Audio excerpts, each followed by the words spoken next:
We're really delighted to have Garry Kasparov with us this evening. You know, he spent 20 years on top of the professional chess world.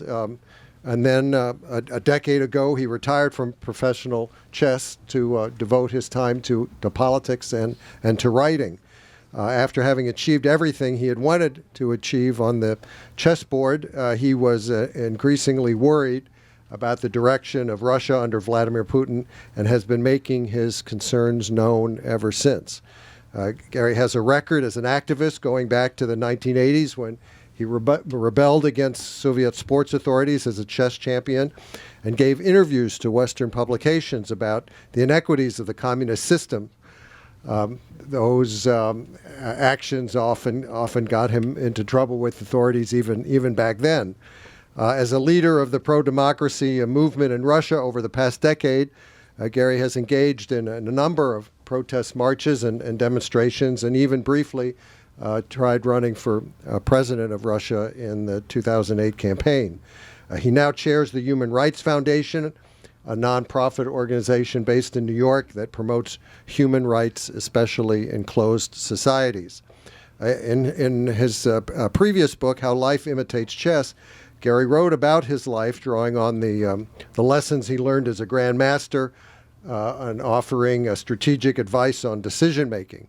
Now, his new book, Winter is Coming, is more of a political manifesto, an urgent appeal to the United States and other world powers to do more to contain Putin and to return to Cold War principles and policies before it's too late.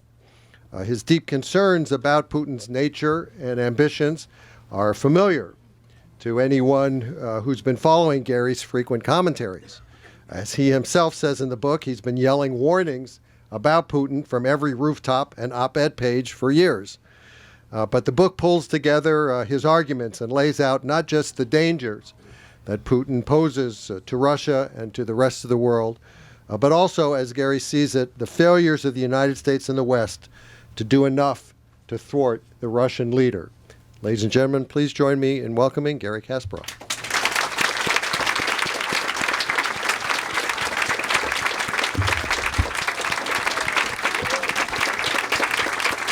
Thank you. Good evening. So where do I start? So my previous book was mentioned, How Life Imitates Chess. Since, I, in my presentation, I'll be mixing, some of my chess skills and being applied to analyze the current political situation, I should say that one of the first questions that was asked since I moved from professional chess into what people mistakenly called Russian politics. Because I always kind of confronted this definition, because the moment you say politics here in America or in Europe, people think immediately, registering political parties, fundraising, campaigning, debates. Now, the trivia question, how many debates Putin participated in throughout his political life? The right answer is 0. And of course, elections. And my response was, in Russia, we were not trying to win elections. We were trying to have elections. And the question was, now, Mr. Kasparov, tell us, please, about your chess skills. You're just, you can analyze moves. You can see many moves ahead. You can strategize. Does it help you to analyze, the actions from the government? And my answer was, of course not. Because in chess, we have fixed rules and unpredictable results. In Putin's Russia, it's exactly the opposite. So,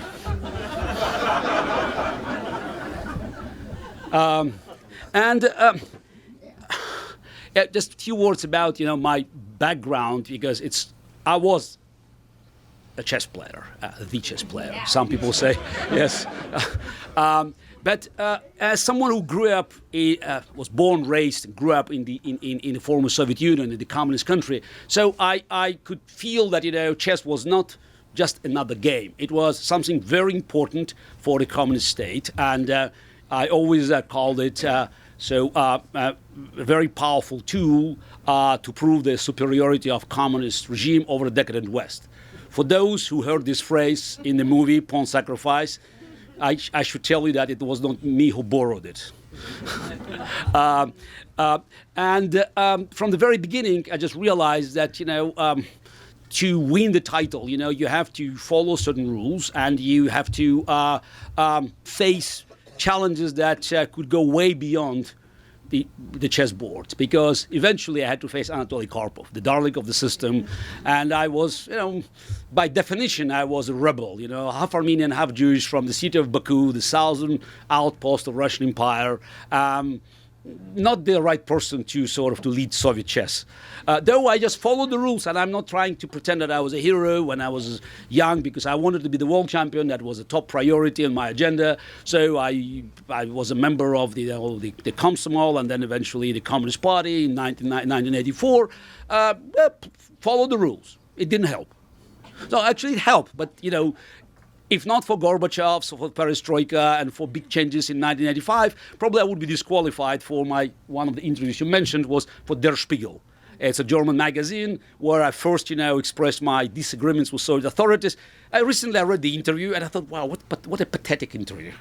But it just, it's so weak, it's so inconclusive, I was swallowing words because, I was afraid to go too far. I was nearly disqualified, but, thanks for these big changes in the country that eventually, as far as I learned later on, the Politburo decided that, I could play Karpov and let the stronger player win. So I beat Karpov, and then, we entered these matches, and we kept playing and playing, with me winning the matches, I could also observe, the change in the country. And many people later on told me that the fact is that I could beat Karpov in 1985 was a signal that something could change in the Soviet Union. It was, again, chess was an important part of the Soviet political culture. And that's why the change on the chess Olympus, signaled that, the Soviet empire and the communist rule may end up one day as suddenly as Anatoly Karpov's loss of the world title. While, I had a few interviews, and again, to mention one in Playboy in 1989, which was, again, another challenge. It's not just, the name of the magazine that was still banned in the Soviet Union, but most important, the text. And where I just praised, the United States, the free world. I knew very little, but I guess probably knew enough, just to present my views that were quite radical, even by the standards of perestroika and openness, glasnost, promoted by Gorbachev's government. But the most radical move that I made, it was in 1990, where I was the first Soviet athlete. So, if you may call us athletes, yes. Yeah, but I can proudly say that if you consider us athletes, I'm probably the most decorated Soviet and Russian athletes in the history, or at least one of the most decorated. I refused to play on the Soviet flag. I mean, very few people remember the story. It was 1990. It was still, way, before the collapse of the Soviet Union. And it was a match in New York in September 1990. Our fifth match was Anatoly Karpov. And I made a categorical demand, that I would like to have Russian flag next to me at the table. It was a panic, in this Karpov's delegation. And I remember, yes, I showed up in CBS this morning, with a handmade flag. And they asked me, what is that? I said, it's Russian flag. Yeah, it's my mother did it, they said a sticker, and just, and we have to make sure that we know how to actually, use using the glue, just to put three lines in the correct order, and the Russian flag? Yes, the Russian flag. Now, of course, the Soviet authorities, through Karpov delegation, they sent protests and back and forth, but it ended up with a compromise. They removed all the flags, which I treated as a big victory. And so the Soviet Union collapsed 15 months later. But while playing these matches and recognizing that as the world champion, as somebody who was so well known in the Soviet Union, also abroad, I had some kind of a duty to join pro-democracy movement in Russia, in the Soviet Union at that time, because many people could follow me, and if I thought if the world champion, somebody who could enjoy protection with his title and also financial independence from Soviet authorities, if I decided to stay away from this fight, that could send a wrong signal. And the opposite is also correct. Joining the fight could actually help many people to overcome their fears. And also, at that time, I visited the United States first time, I think it was in 1988, and I could also learn, about American politics, and I had a chance, to meet few American politicians because everybody was interested about Soviet Union, about the future of the Soviet Union. And I have to tell you that it was quite a shocking experience because, I grew up in the Soviet Union, though I knew I knew about the shortcomings of Soviet propaganda, and I could see through because I've been traveling abroad since I was 13. But still, I lived under the illusion that, here, on the other side of Atlantic, they knew everything. The all-powerful CIA, they could see through. So, and naturally, they knew how things, worked or didn't work out in the Soviet Union. And in 1990, it was in March. So it's my first experience. So I was invited to the White House, and I met the head of National Security Council, General Barron Scowcroft, with accompanied by the head of Soviet desk, the young rising star in American politics, Condoleezza Rice. They asked me about Gorbachev. I said, I didn't like Gorbachev because I had many reasons. And it's the last one was, of course, the Armenian genocide, pogroms in Baku, and Gorbachev's role and the way he acted and reacted afterwards. And I had my only meeting with Gorbachev afterwards, and we spent nearly 2 hours, and I was shocked by his total indifference to the loss of human life. So he asked about Communist Party of Azerbaijan, who is the right man to lead it. Hundreds of people were killed. So it was quite a shocking experience, and I was a Yeltsin supporter. So I thought we had to move on, and I was not shy to tell American authorities, Gorbachev is going down, Yeltsin is going up. They looked at me with suspicion. Yeltsin? He's a drunk. He's a loose cannon. I looked at them with surprise, saying, are you asking me about Yeltsin's, character or about his political future?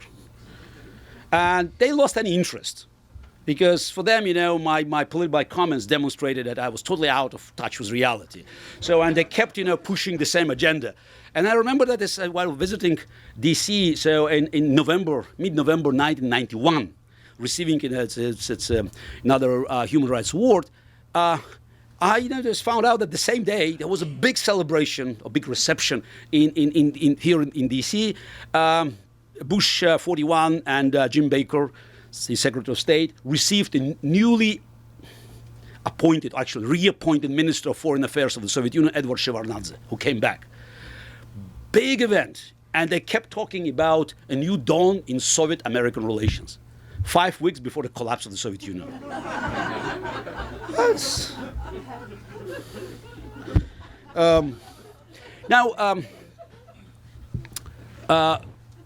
Actually, this book, Winter is Coming, it has 3 stories it's under its cover. One is the rise and fall of Russian democracy, from Gorbachev's retreat from Eastern Europe and to Putin's invasion of Ukraine. Naturally, my own perspectives, as a witness and also participants in many of these events, and the role of the free world, the West, the United States. So the role the West played, or to be more precise, didn't want to play to prevent it from happening. And I've been trying to actually figure out what's happened, over these 25 years. And as a chess player, again, I couldn't help but applying my chess knowledge. And I could see that, the end of the Cold War led to, you may call it human complacency. Everybody wants to celebrate. You won a big battle. It's the Cold War ended. Triumph.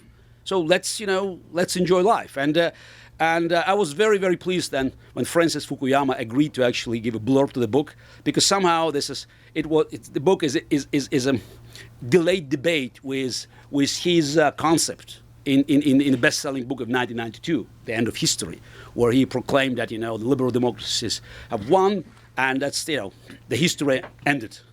Unfortunately, or not unfortunately, it's natural that history goes in seasons. It's cyclical, and now we're entering, a new cold season. And of course, as you can, many could notice that the title has been borrowed from great books and a very famous TV show. And I thought it was appropriate because in the books, winter is coming means, the beginning of dark and dangerous times. And it's not just a weather forecast. It's not just a new season, but it's something that depends very much on our ability to be well prepared. So we can make it short, or we can be caught by surprise, and it could last much longer. So it's about us to work out with this winter, and it's quite amazing that. You probably may correct me, but I never seen, the publishers accepting your first suggestion of the title. They always throw dozens of different ideas. They looked at this and said, wow, accept it. And I have to say that Megan has been working with me for 16 years, and has almost every word that's in English that's signed by me. It's our co-production. So we submitted the proposal to the publisher in January this year. Mid-January, we submitted the proposal, and we said we would like the book to be published in October. They said October 2016. We said no. We want this to be published in 2015 because we believe this book could influence the debates, because we want to be part of the presidential debates. The foreign policy will be discussed. Everybody understands it's important now. It's not just, not only domestic issues that will be in the agenda. I said, it's a bit, it's a bit against the rules. No, the book is against the rules. So let's move on. We'll submit the text before the end of April, as we did by May 1st. The book was there. They said, okay, what about publicity?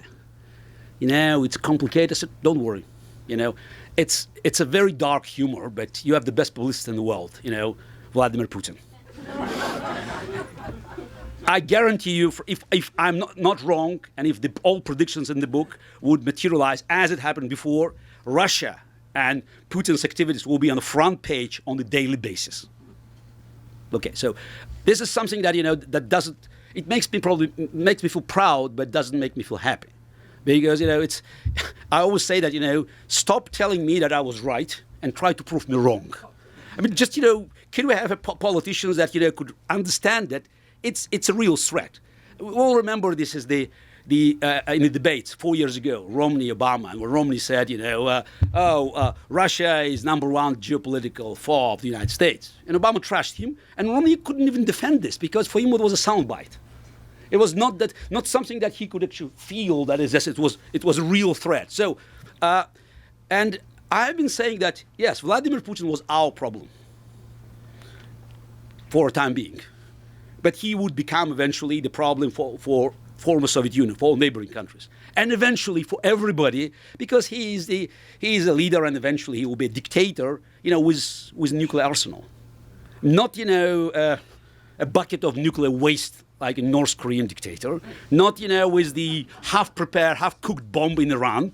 But he could see that even this, Iranian mullahs and this, the family dictatorship in North Korea, they could blackmail the world with this, with this stuff. How about blackmailing the world with 2,000 nuclear warheads? Actually, probably many more. And there are certain, lessons of history that we can learn, and I believe I'm a good scholar of history, and also I can apply, this experience to modernity, because we have new technologies, but at the end of the day, human nature doesn't change, as rapidly as our devices.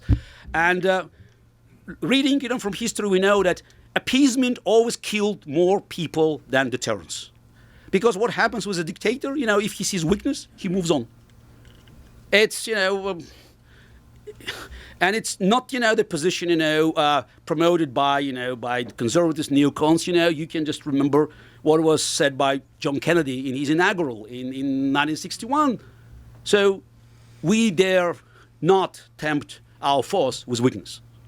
So all U.S. presidents from Harry Truman to Ronald Reagan, understood, that Cold War required, strategy, policy, vision, and, recognition of this danger and sort of common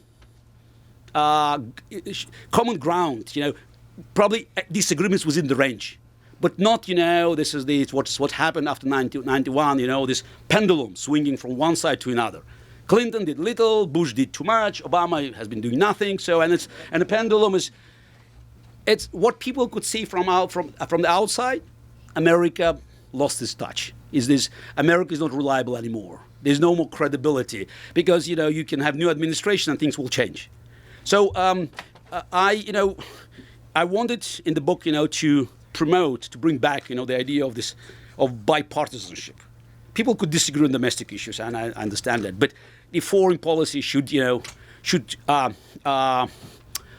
create some sort of unity, because whether you like it or not, the United States is still the leader of the free world, the most powerful economy, the most powerful military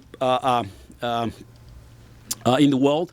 And if the United States doesn't lead, or if it's trying to lead from behind, we'll be looking for trouble.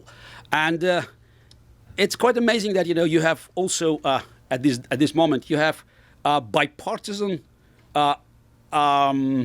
support for isolationism. So it's on the left, on the right, you have people saying, "Let's stay away. This is not our fight. We are not responsible. It's really far away." Okay. In 1941, Japan was also far away. It took few months of preparation, an entire imperial fleet to attack Pearl Harbor, that attack that killed 2,100 Americans. In 2001, 6 years later, Al-Qaeda training camps were also far away. It took only 19 terrorists crossing the Atlantic and killing more than 3,000 Americans. Today, unfortunately, they don't even have to cross the Atlantic or Pacific.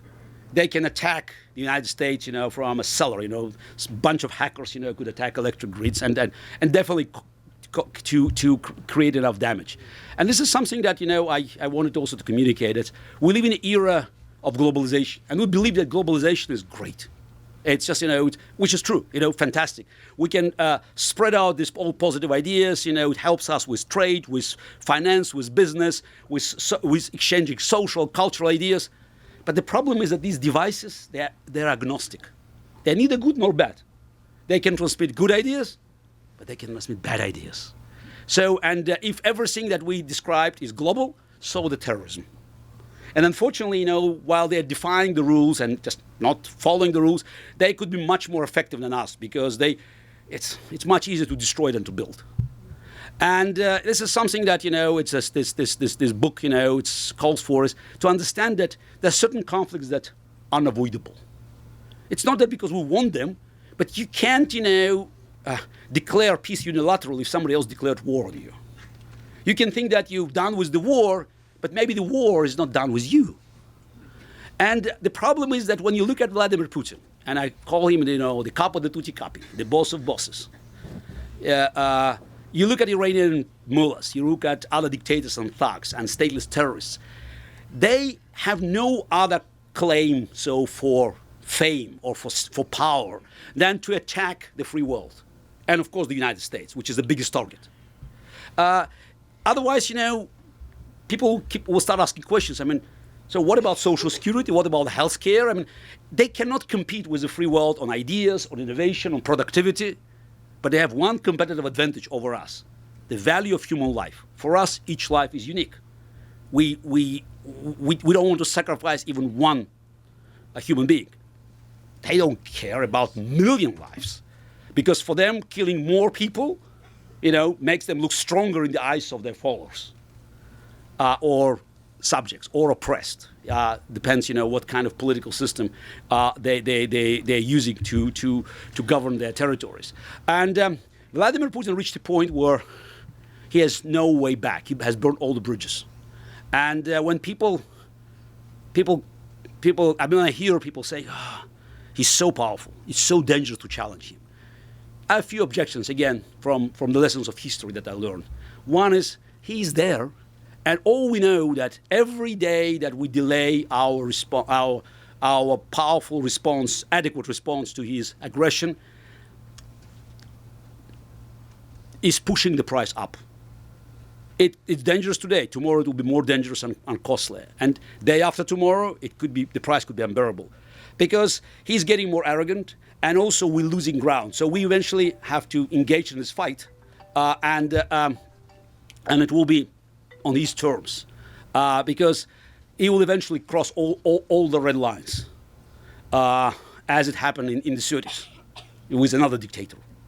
And then also we can look at the sort of current balance of power, and we will say, yeah, it's still, Putin, challenging him today, could lead to this consequence. And my question is, do you think that he's more dangerous than Joseph Stalin in 1948? Seriously. When Stalin decided to take over West Berlin, and Harry Truman started, despite the objections of Pentagon and State Department, made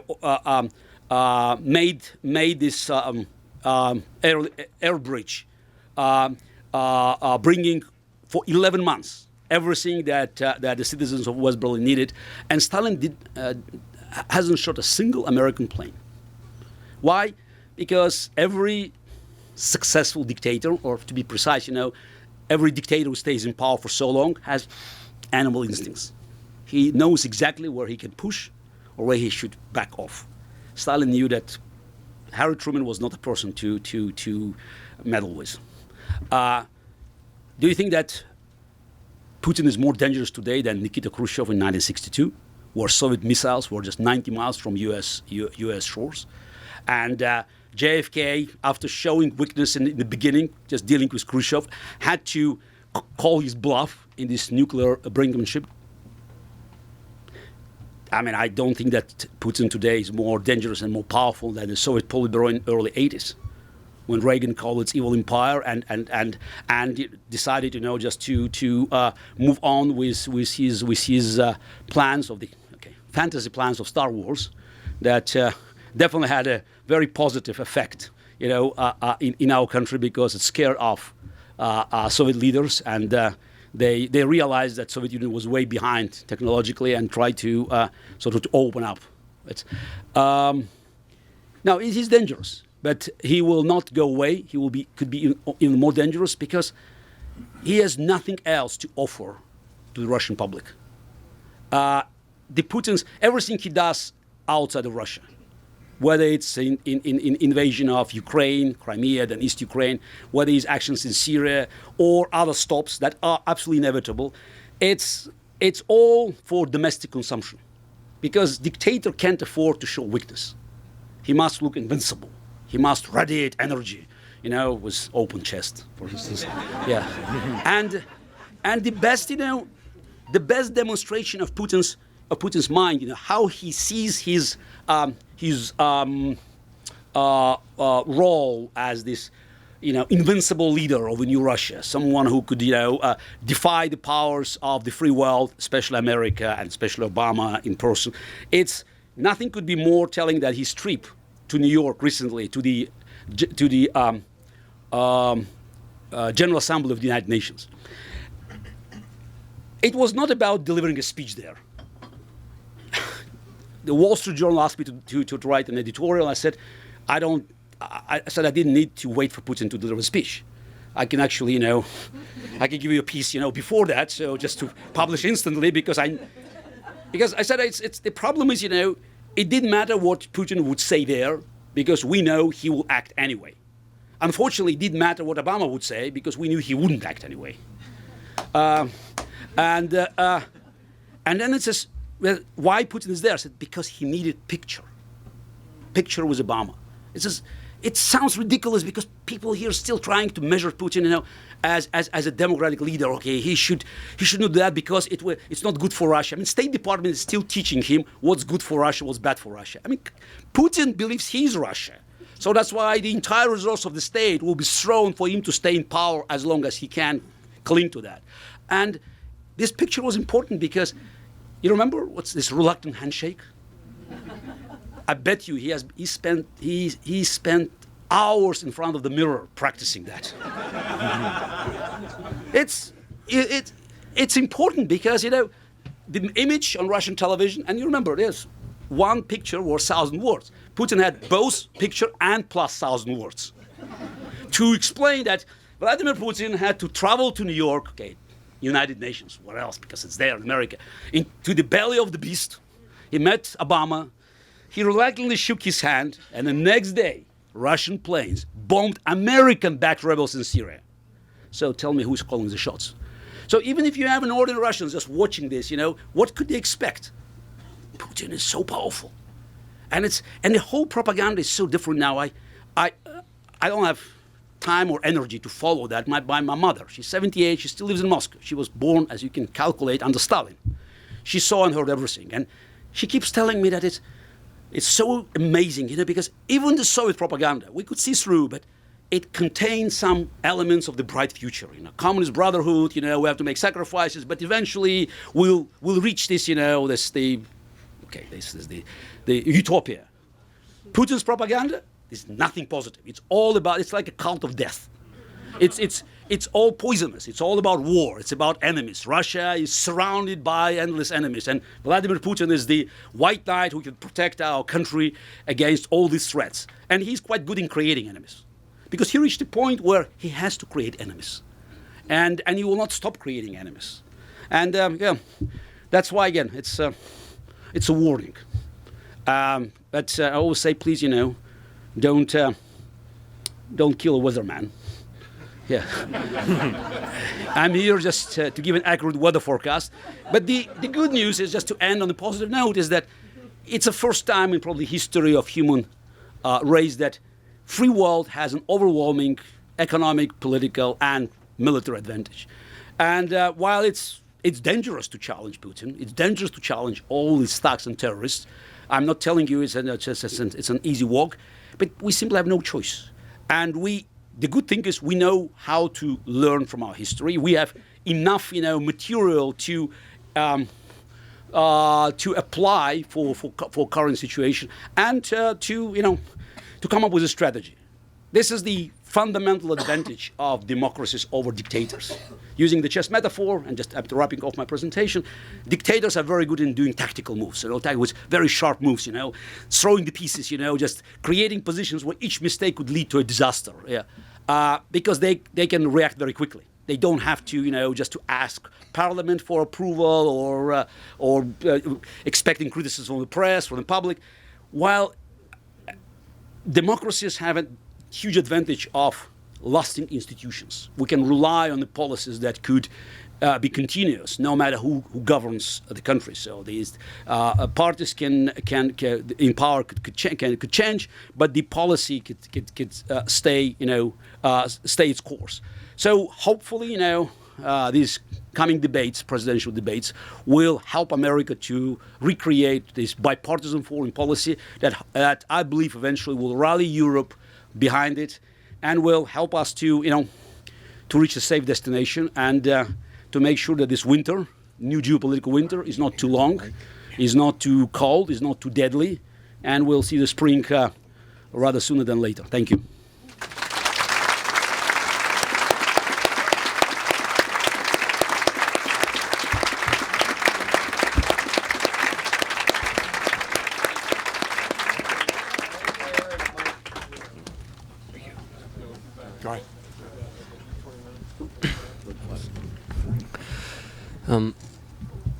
Go ahead. You mentioned the U.S. presidential race, and I was wondering if you would comment which of the candidates you think would be best, in your view, for foreign policy.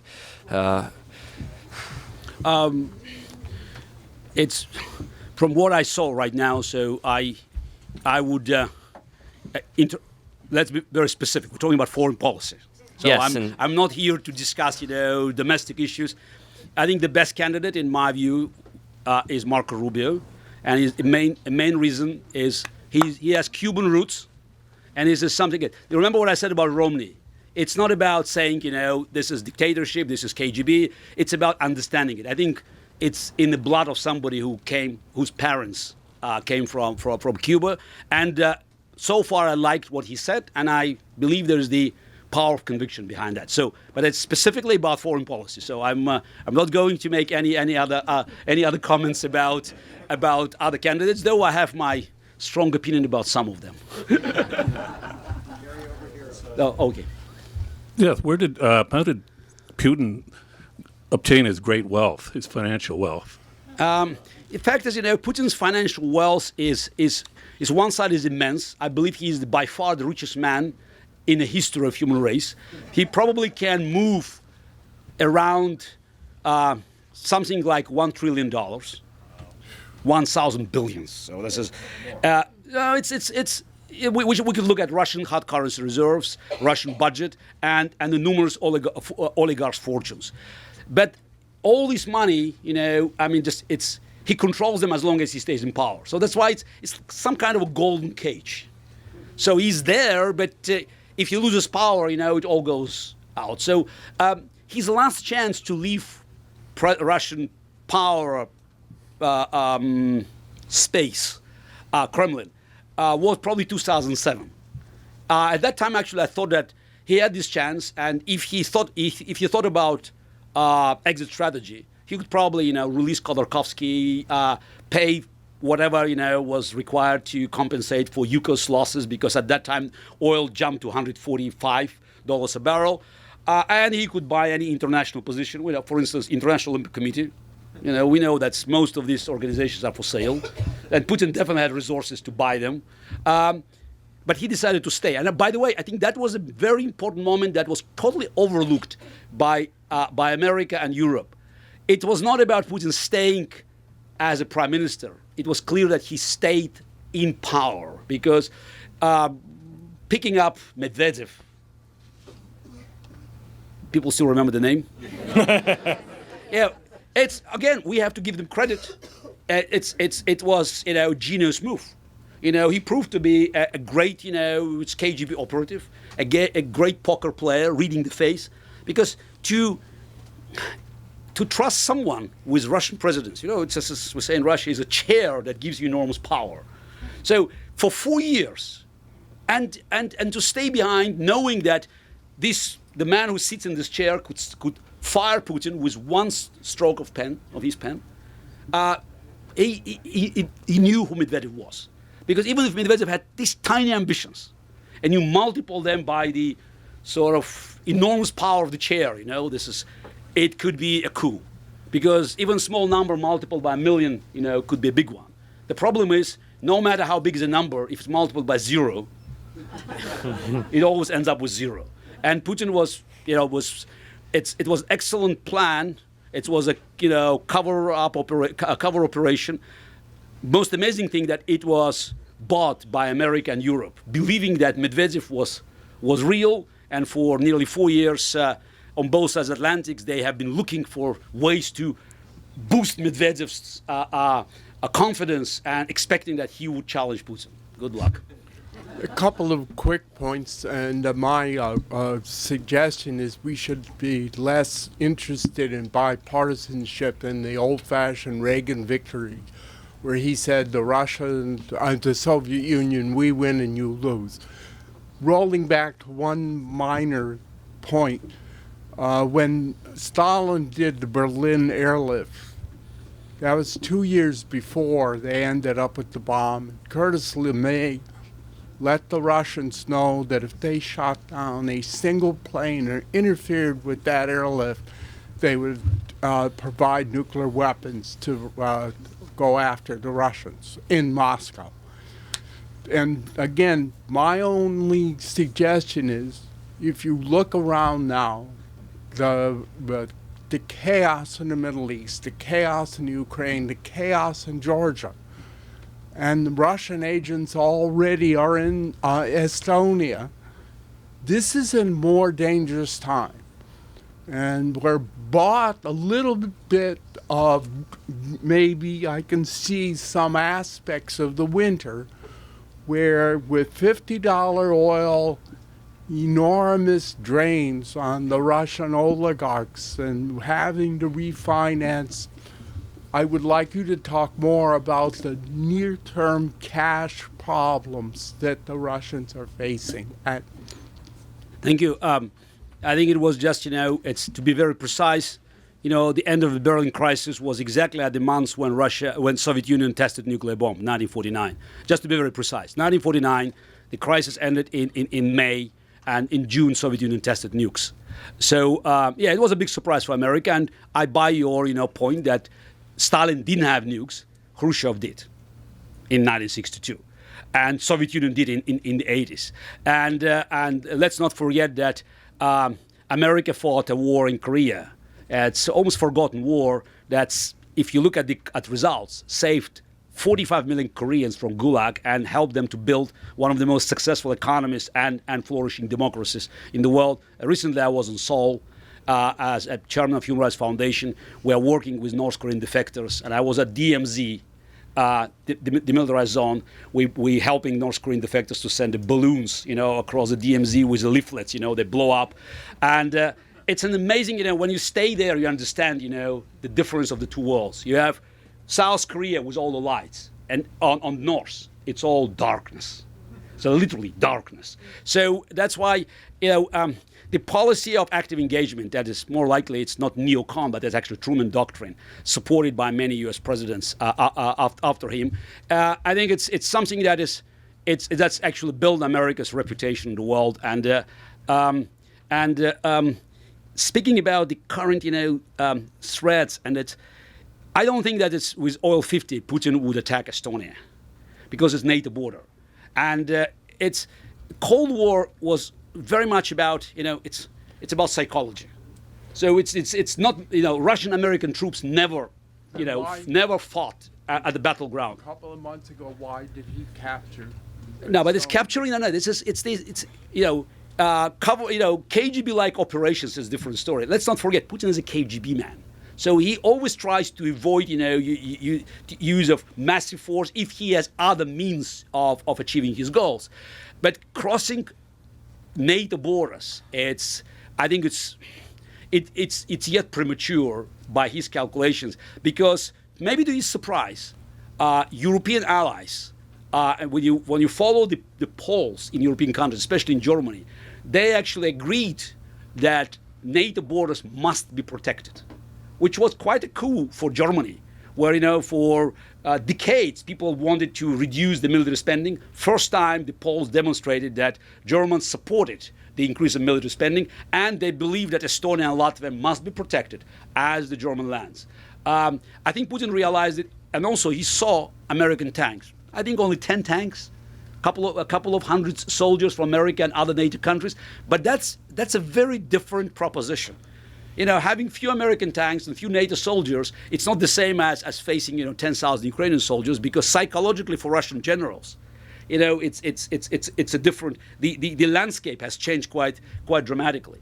Now, regarding the prices of oil, $50 probably gives Putin another 2 years. In 2 years, the Russian economy goes bankrupt with the current, spendings. When you look at the list of his priorities. And by the way, if we want to understand Putin's intentions, we should look at his budget. Because whether it's a family budget, corporation budget, country budget, the budget tells you about true intentions. Putin has to cut on everything: pension, social security, healthcare, except 3 areas: military, security apparatus, and propaganda. That's a war budget. So that's why we can expect him doing other things. But the good news is, again, he can't afford war in two fronts. So he had to actually stop his war in Ukraine, moving to Syria. It definitely demonstrates that Russian military capacity today is no match to the Soviet Union. So there are many things that can be done, and you pointed out at oil prices, but America alone, without European allies, could do dramatic damage to Russian economy by imposing real sanctions against oligarchs and Russian state-owned corporations. And hopefully, some of these measures will be used to send a message not to Putin, but to Russian oligarchs, to Russian... What about the central bank? It's let's start with individuals. Many Russian oligarchs now denied, on visa ban, they denied access to the free world. But as long as their wives or other members of their families can run their fortunes from Switzerland or the UK, okay, it's inconvenient, but inconvenience is not a strong incentive to go against Putin. It's,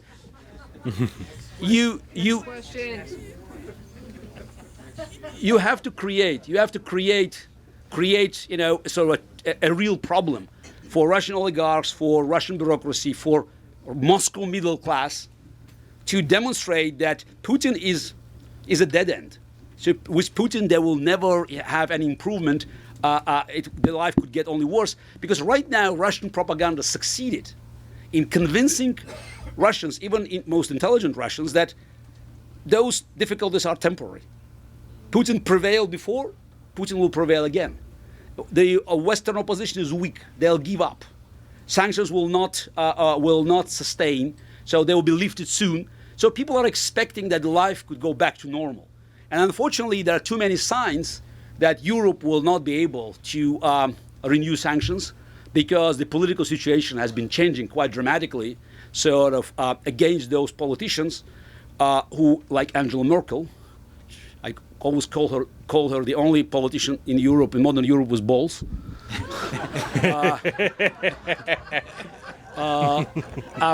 Because Putin, as part of his campaign in Syria, he created another important element of chaos in Europe: refugees.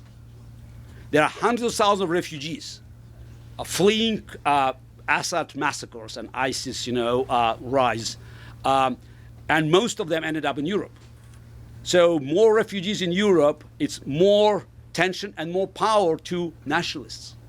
And they are openly supporting Putin, and Putin openly funding them. Like Marine Le Pen, the leader of Front National in France, bragged about receiving $10 million of donations from Putin. So they could gain more power in European elections, and when the moment comes to vote, these people can help Putin to bring sanctions down. So that's why the Syrian crisis has impacts way beyond the region. And Putin recognizes that he always can create, new conflicts, because it's not just a war in Syria; it's not a potential, havoc, in Iraq, Syria, and the Middle East region. It's a potential also to engage Saudi Arabia in its war, because ISIS is Sunnis, and they could also move south against Wahhabis. So that could be another Sunni fight. But also Israel is next door, and how long Israel can stay away from this battle with Hezbollah and Hamas, now getting so active with Iran on the rise as the regional power. So we'd like to get through a bunch more questions. So Okay. let's keep Okay. the questions Okay, short. and I'll try to. Thank you, sir, for your speech tonight.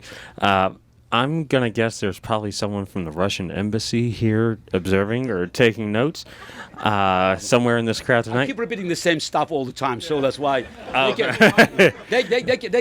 download it from YouTube. But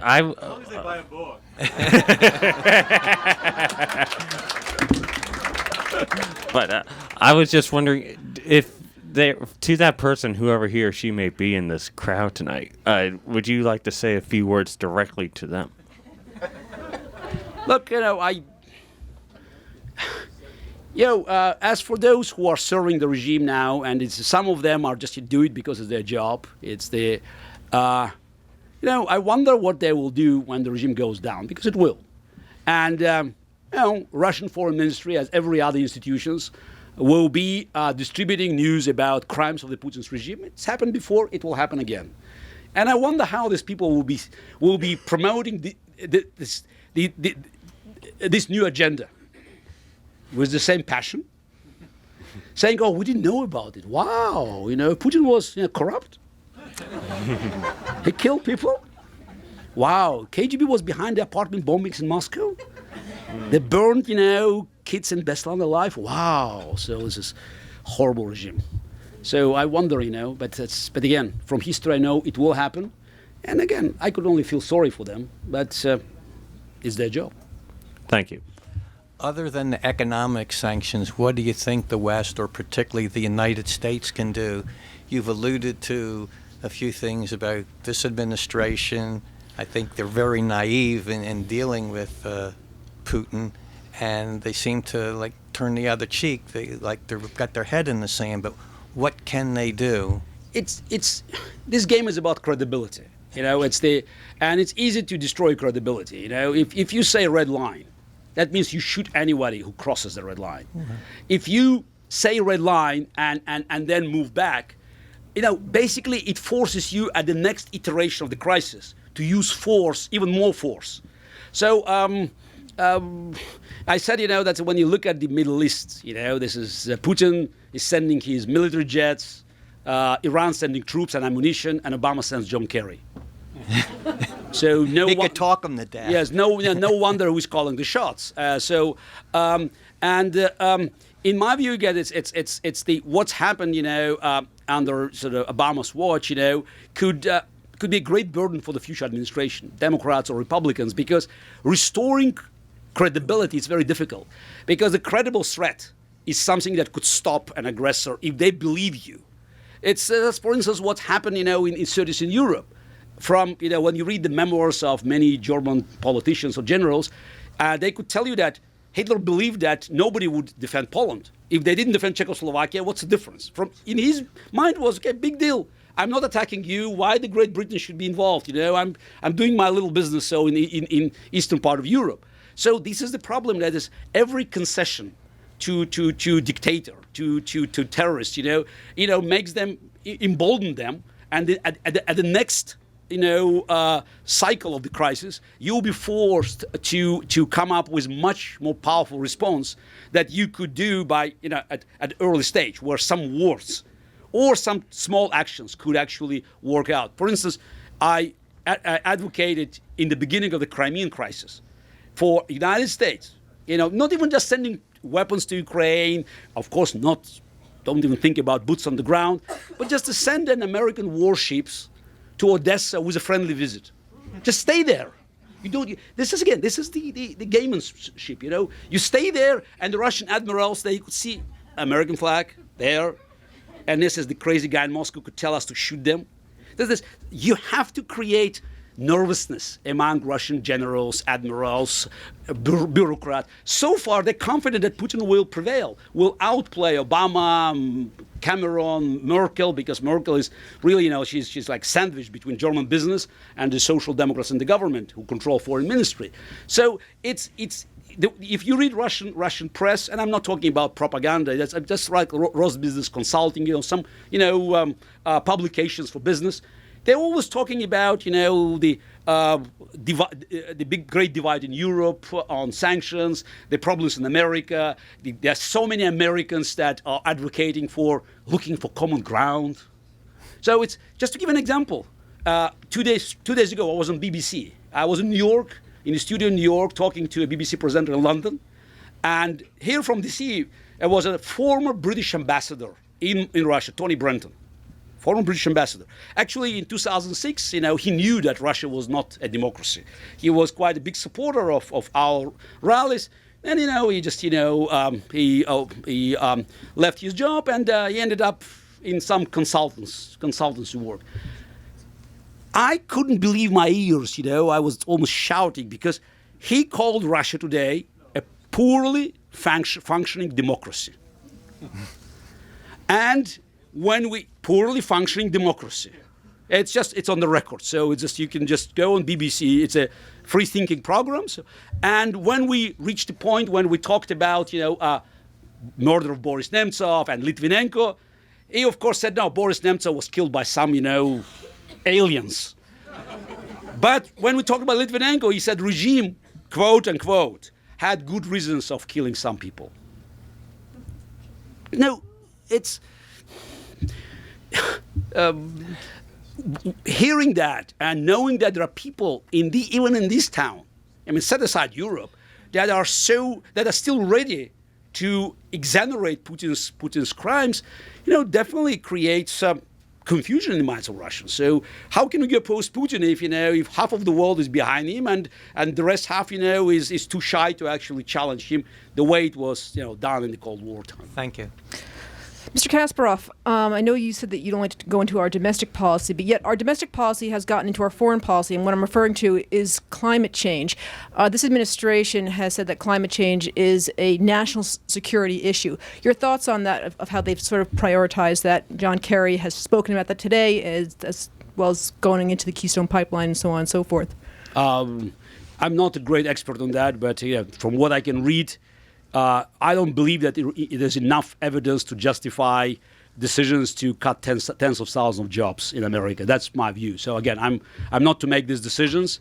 Yeah, I'm reading again controversial reports. You can read report about the layer of ice in Antarctica is growing. I don't know. I'm not here just to give sort of the final judgment, but I'm appalled to hear that when Obama is being asked about Syria, he talks about leadership being, sort of promoting climate change. Yes, it's probably a very important issue, but right now you have hundreds of thousands of people in imminent danger, tens of thousands being killed. And there are so many immediate pressing problems that, probably you have to understand about your priorities. And I don't think that right now this emphasizing climate change as number one priority is serving American national interest. Go ahead. Mr. Kasparov, you mentioned that in 1991 you were meeting with State Department, and they were more interested. It's National Security Council in 1991. And they were more interested about Gorbachev than they were interested about Yeltsin, which for me tells me they were more interested in Soviet Union than Russia. The same thing you said that like 5 weeks before they were celebrating. Does this tell you that maybe it's a common thing with all great powers that they're interested in keeping their foes as one piece, as they would like to work with the devil they know rather than the small pieces and etc. And especially since or maybe you can tell us how you or your late friend Boris Nemtsov, how much support they got, or how much attention they got from Western democracy. And my second question is that there's a quick question. It's a Baku question because. Okay, but let's move on. Move on. Okay.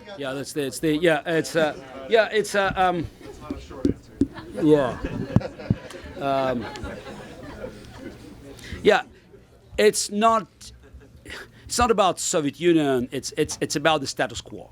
So most of the politicians, they prefer to deal with the status quo because they know people, they know patterns, they can actually understand the moves.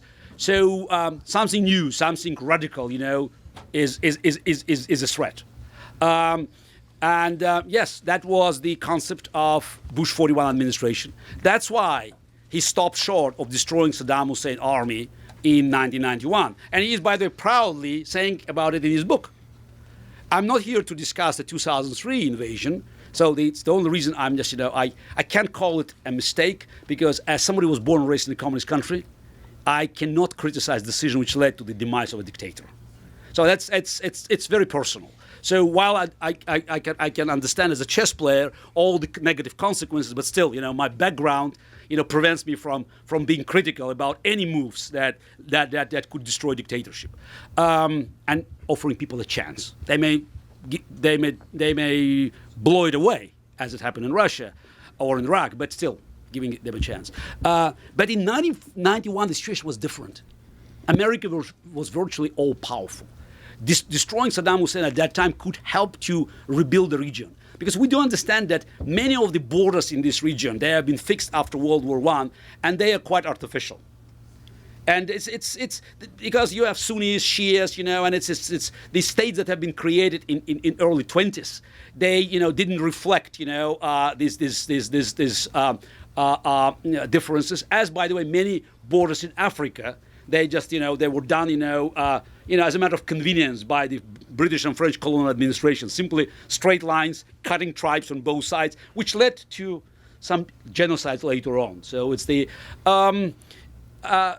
and missing this opportunity, United States, basically, it's let it go. So there were years of a comfortable life, doing nothing while 91, 92, 93, there were years where something could happen. And I believe, it was a moment to reform United Nations. Because United Nations was built in 1945 as an institution to reflect results of the World War II, but also to freeze all the conflicts, to make sure that Soviet Union and the United States will not, start an open conflict, open war that could lead to nuclear Armageddon. In 1991, we needed a new organization that could actually solve problems, and not to be turned into, as we see now, for just a platform for dictators to show up and just to deliver speeches. It's the last General Assembly of the United Nations. I would be ashamed, just to see to be part of an organization that let so many dictators, abusing human rights, to use the platform to promote their achievements, and an organization that elects Saudi Arabia as the chair of the Human Rights Panel, and this panel, which is bashing Israel for violating the worst violator of the female rights in the world, the State of Israel. Okay, I think it says all. So it is, when Saudi Arabia, Sudan, Cuba, and just makes this decision, fine. Okay, 2 more questions. Yeah, okay. You mentioned that one of the likely areas of Russian-American conflict and the future military conflict even is in sort of cyber warfare, the cyber, which raises an issue that's extremely difficult and important in this country, and that's privacy of individuals vis-a-vis the government's desire to eliminate some aspects of privacy in order for the security apparatus to keep an eye on other things around the world, including the Russians. So do you have some sort of deeply held feelings about privacy versus security needs? Oh, look, it's a permanent conflict that every generation has been facing, since the end of the 18th century. So it's one of the Benjamin Franklin's warning, about security and freedom. And I think it's what's most important is not, whether government has access to this information, but what this government can do with this information. And I don't think you can prevent, at a time of, especially of the cyber wars, the government to have a proactive position which could lead to certain intrusion of privacy, but to make sure that the government will be under public control and this information will not be used to harm citizens. It's a very delicate balance, and I don't have an immediate answer, because it's easy to say, okay, let's make sure government doesn't touch our computers, but we know that these bad guys, they're quite skillful in using modern technologies to promote their agenda. So that's why I think it's all about the balance. And again, I will be watching the government because we know that it's quite easy, just to be tempted by this control. But at the same time, I think the government needs some additional powers at the time of national emergency. And probably we're reaching the point where these threats, cyber threats to the United States, they could be real. Okay. My question relates to the current trend of Russification and the use of the current regime to stay in power. I know you were in Helsinki recently, a couple of months ago, and I know you're aware of the tensions associated with Karelia, and some of the threats have come from Russia towards Finland. In view of what you know about that, what did you tell the actual leaders in Helsinki about how to act, and what did you say to them in view of the fact that it's a frontline state and has to deal with Russia on a daily basis? Thank you. Okay, it seems that now the Finnish public is seriously thinking about joining NATO. So, which probably can happen. But in the meantime, they should be aware, and I believe they are aware about these threats. And I just can tell you just a little anecdote about. A month ago, I spoke in Helsinki for a big conference. It's 5,000 people, and I decided to start it just with an opening joke. Yeah, I said, I'm pleased to be here. Hello Helsinki. Oh, by the way, yesterday, Russian television called Finland sort of a northwestern part of Greater Russia. And I made a pause. And nobody smiled. And as I said, it was a joke. But I could see in the faces that it would probably be a few heart attacks. So people believed, So it indicated that, they recognize. It's genetic. It's genetic. But I also told, and it's just to end on the positive note, is that in 1939, Finland had a choice to give up or to fight. The Finland fought. It was a desperate fight. They had no chance. They had no planes, no tanks. They had to fight Soviet Union, powerful, Stalin's army. They lost 26,000 lives, but they preserved their independence. The Baltics on the other side. And if combined Baltics, they had about the same chances. So the same population, if you look at it, also didn't have a chance. They decided to give up. There was no immediate loss of life. But when you look at the results, losing independence for 50 years, and tens of thousands, Estonians, Latvians, Lithuanians, lost their lives in Stalin's gulag. So it just tells you that, even if you are facing these desperate odds, so you'd better fight. So because at least it offers you a chance. While giving up to evil, is always it will always leave you on the losing side. So it's one of my favorite moments from the Star Wars was them Han Solo telling the robot in the asteroid field, when he was told our chances to survive was 3,720 to 1. Never tell me the odds.